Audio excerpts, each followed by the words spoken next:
We're looking at the Sefer Ha-Aggadah on page 33 of the first volume, and still it's the story of Yaakov and Esav. So yesterday we spoke about how Esav and Yaakov in the Midrash symbolize the tension between first Judaism and Christianity, then Judaism and the Romans, and then Christianity. And that's why Esav was turned in Midrashic literature, in the Midrash, in the rabbinic literature, into a villain. He's like the epitome of all evil. Not the Torah. Not the Torah, right. So in the Torah, it says, Vayavor Esav min hasadeh v'u'ayef. Esav came from the field and he was tired. Rashi on the spot says that the word tired refers to several cardinal sins. He says he committed murder, adultery, and idolatry, right? All at once, and he takes it from this word. And again, this is more an attempt to pin everything on the non-Jews and the enemies that were the Romans and then Christianity.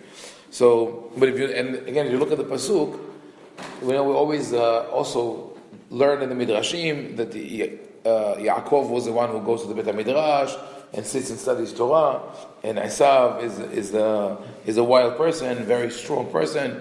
You think if you ask people to draw Yaakov and Esav would be this big guy, the bodybuilder maybe, and Yaakov is this nebech or nerd, could barely move. But the Torah says that they were twins, right? So maybe even identical twins because one was hairier than the other, but could have been very similar in height and build and everything. And the proof for that is that Yitzhak cannot identify Yaakov.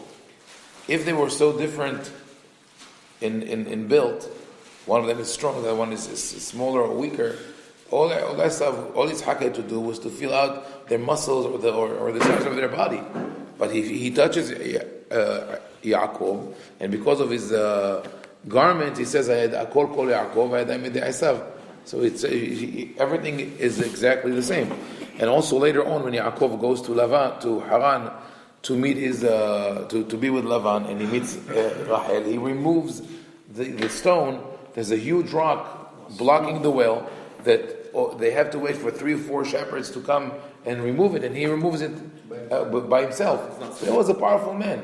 So it's not inevitable, not improbable, that when he comes back from Haran, that Esav is afraid is coming to go to war with me. But anyway, the Midrash has a different take on it.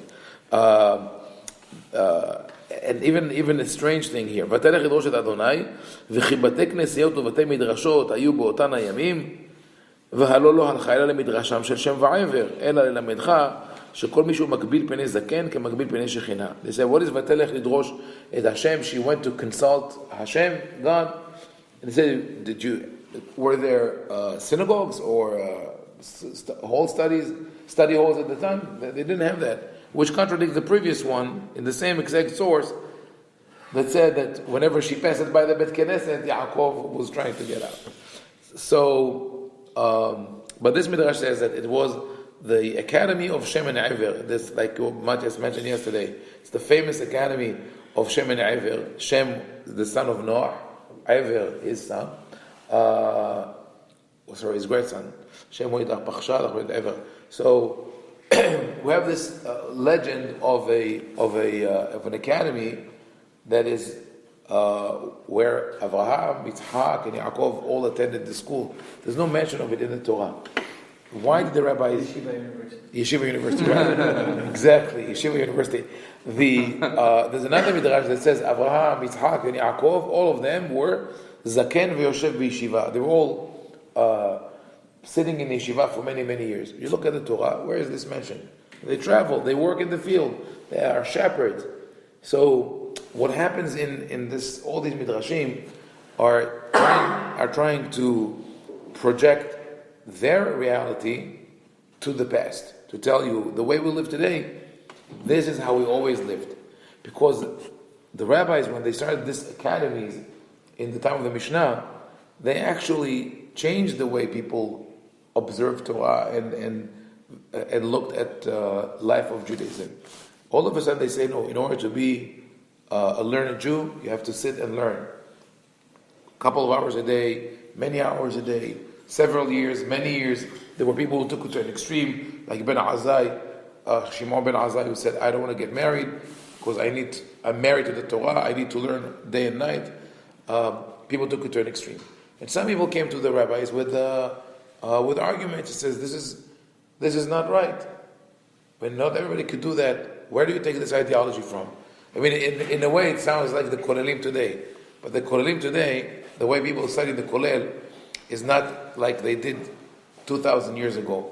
Because 2,000 years ago, even the rabbis who sat and learned in the yeshiva, most of them also had a profession. It was in addition to their work. We have Rabbi Yohanan Asandlar, who was a shoemaker, Rabbi Yitzhak Napaha, a blacksmith. Then you had one who was a doctor, another one who was a coal maker. They had many different occupations.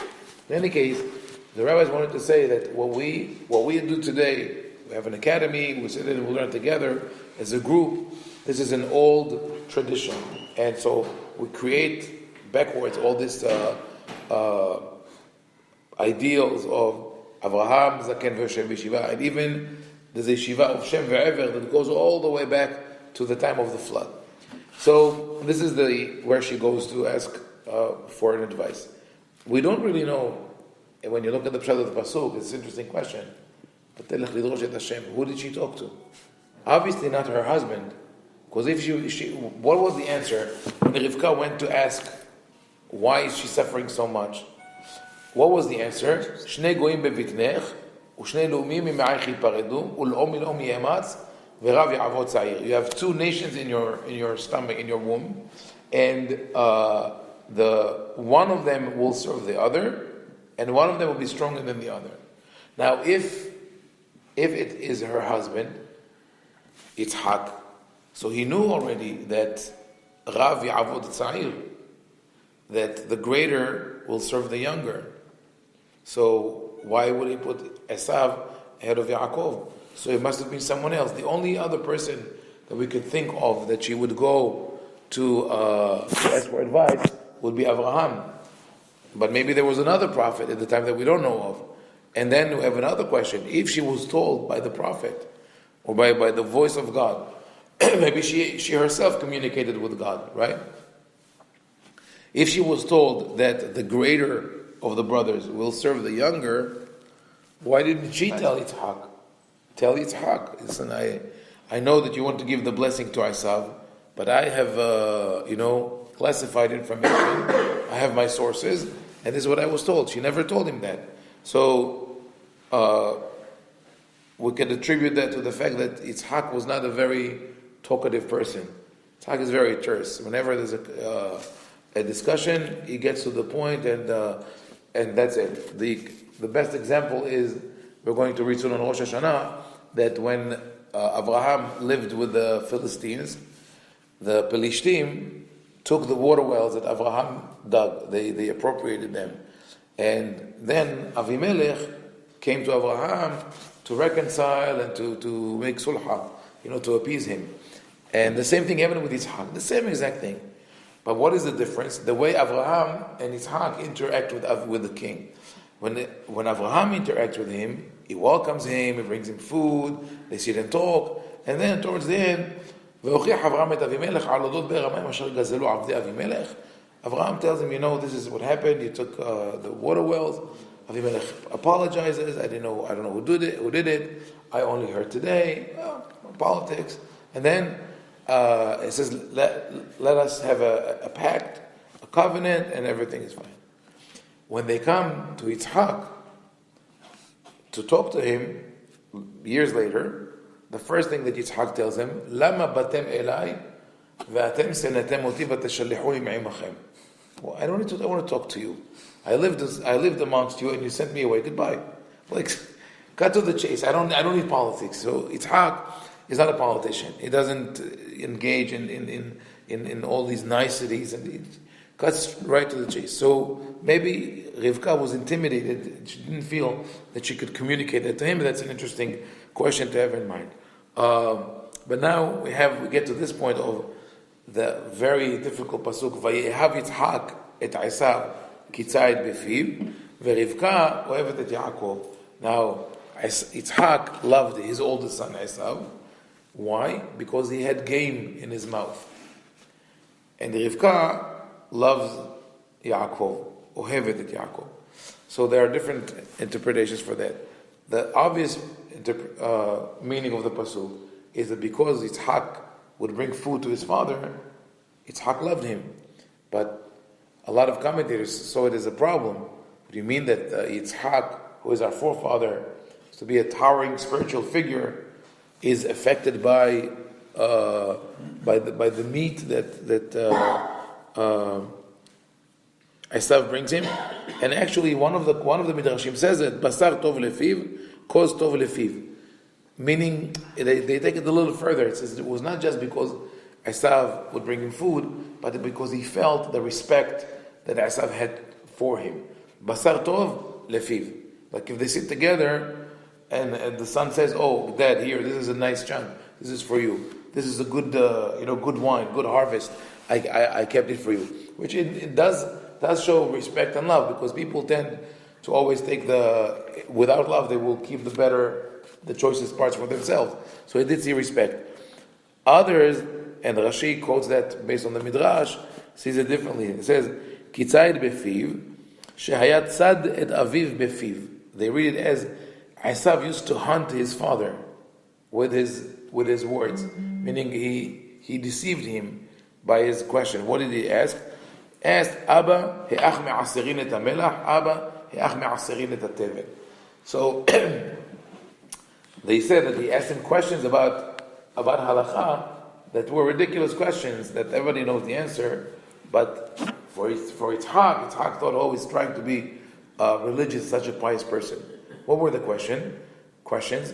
He said, how do I separate the 10%?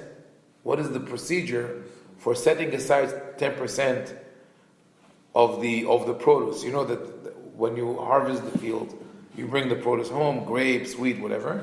You have to set aside 10%, and the 10% go to the Levi, and from that he has to give to the Kohen, etc., etc. So, but Esav did not ask about fruits and vegetables, because he was not a farmer. He asked about salt and hay. And those two things are not edible. You don't eat salt. And you just add it to the food. And you don't eat hay. So straw. You don't need to separate ma'aser. But Yitzhak was impressed. Wow, my son wants to learn so much. Some people commented on that and asked this question. If this is the kind of question that Esav asks, so Yitzhak knows that he's not the kind of spiritual leader. Why would he choose him to be his successor? Right?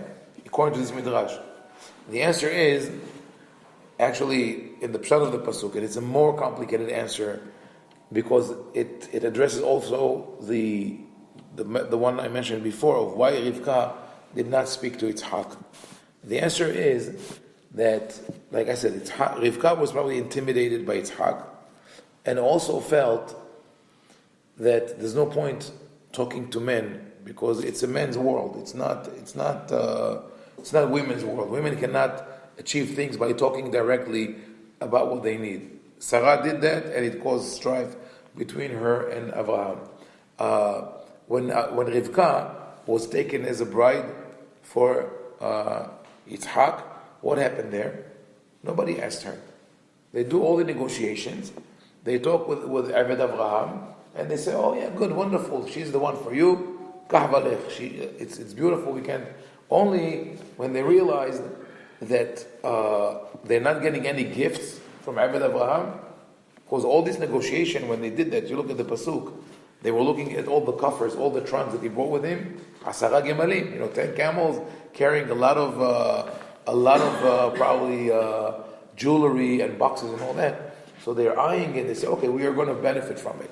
But at the end of the conversation, the Torah says that Eved Abraham, the servant, opened all these trunks. And what did he do? He gave klei kesef uklei zahav leRivka. He gave her silver and gold jewelry. Umigdanot natan le'achya u'le'ima. And then he has a little box with baklava. and cakes and cookies. Migdanot is like sweets, and he gave it to them. Like he brought that's the pasuk. It's a crazy pasuk. Like you look at that, it's so telling. Like they do this whole negotiation, and they look at the amount of gold and silver that he brought, and they say, "Well, we're going to benefit from it." But then he gives the jewelry to her, and anyway, she's going to take it back with her to Yitzhak. And Migdanot natan le'avi olima. That's when they say, "Let her stay with us," because they want to negotiate more. And only then they ask her, "Would you go with him or not?" So Rivka, knowing of this whole development, she knows that she cannot talk to Yitzhak. It's not, or that's how she thinks. So she never told him that she feels that Yaakov should be his successor. So what she did was, and we'll see later, she manipulated him, right, Yaakov, into going and taking the bracha. But as it happened, when Yaakov came in, and Yitzhak thought that Yaakov is Esav, he gave him the beracha that was meant for Esav, which was of physical success, of mital hashamayim or mishmanei haaretz, the oil of the land, which refers to, probably Saudi Arabia and the whole Arabian Peninsula, and the whole, that's right, mishmanei haaretz, verov dagan v'tirosh, abundance. Then Yaakov leaves. He's the fake Esav, and the real Esav comes in, and he says, "Give me a blessing." And Yitzhak said, "I have no blessing for you." I said, "So what? You have only one blessing? Give me a blessing." He said, "I have nothing for you. Give me he fights with him. He says, "Okay, listen. If it doesn't work for your brother, you can take some of it." And says that. So Esav, of course, is very upset. But then Yaakov now is being sent away because his mother is worried about him. So she calls him. She says, "Go. I want you to go find your match. Find a bride in my brother's house." And she tells Yitzhak, "I cannot have him marry a local girl. Let him go get a nice girl from a nice family." Fine. So Yitzhak calls Yaakov, and what does he do? He gives him a blessing. He says, "V'iten lecha et birkat Avraham lecha u'zar'acha etechai." He makes him, in this case, a spiritual successor. What's going on here? Didn't you say that you have no other beracha? Now you give him another blessing? Is it the pshat? It's the pshat. It's only the pasuk. So he steals the blessing from Esav. He takes the. Okay, so let's say this way. Let me give you the answer, and then we'll understand that. Yitzhak had from the beginning two blessings that he designated for his two children, and he knew exactly who Esav is and who Yaakov is, and he knew that Esav is a hunter, he's an adventurer, but also a leader, and that Yaakov is calculated as a shepherd, and maybe is the one to be the spiritual heir of Avraham. So he designated the two berachot. The physical or political power will be given to Esav. The birkat Avraham of the spiritual leadership will be given to Yaakov, and they will work together. That was Yitzhak's idea of having a joint government, sort of Esav and Yaakov. So he kept the physical bracha for Esav, the spiritual for Yaakov. So when the fake Esav comes in, he gives him the physical bracha, physical blessing. When the real Esav comes in, he says, "I'm sorry, I already gave it." Because for Yitzhak, we're not talking about just, like the guy who stands at the kotel and is like a blessing machine. Like, are you married? No. Oh, I'm married. No. Like, no, you want boy. No, this is not Yitzhak. It's not like the machine. Give, high dollarim, you give like $18. It says, what? You can give $100. No, that's not. Yitzhak is giving real, like whatever he gives is his palpable. It's a real bracha. So he tells the real Esav, the fake Esav, he gave physical bracha. There's nothing left for the fake Esav. For the real Esav. Now the Yaakov comes in. He cares. Yeah, before he leaves to Haran. Yaakov comes. Says this? Yes, that Rivka tells Yitzhak she wants to save Yaakov, right? So she tells Yitzhak, "Katzli b'chayai mipnei benot het. Im lokach isha Yaakov isha mibenot het kaele, lama li hayim." If he marries a Hittite woman, I don't want to live, right? It's like I want to commit suicide if he marries a shiksa. Okay, so Yaakov comes to Yitzhak to get a blessing before he goes. So Vayikra Yitzhak el Yaakov, Vayivarech oto. He gives a bracha. He says, "Viten lecha Elohim birkat Avraham lecha zachet lecha," because that's how he went from the beginning. Physical for Yaakov. It's Esav, especially Yaakov. Now Esav is also perplexed. He says, "I don't get it. My father said there's no bracha for me. Now he gives a bracha." Starts thinking, he says, "Oh, I understand. It's because he's going to get married. When you get married, there's another bracha for you." So what does Esav do? He says, maybe I'll marry another wife. He was already at two. And he says, let me marry a third wife. And that's how I interpret the pasuk. Because right after the bracha, he does that, but he doesn't get any bracha. So, but what the conclusion of all that is interesting, that had Rivka spoken to Yitzhak before she did the whole thing, she would come to Yitzhak and say, listen, don't make Esav your successor. He's not up to it. Yitzhak would have said, I know, that's exactly what I do. And it would explain to her and everything would be fine. Which means that, I know that we tend to glorify what Rivka did and cover up for Yaakov did. He didn't mislead his father. But the message, the hidden message of the Torah here is that the most important thing is to have communication between parents about their children, and sometimes the right communication, the right time could solve a lot of problems.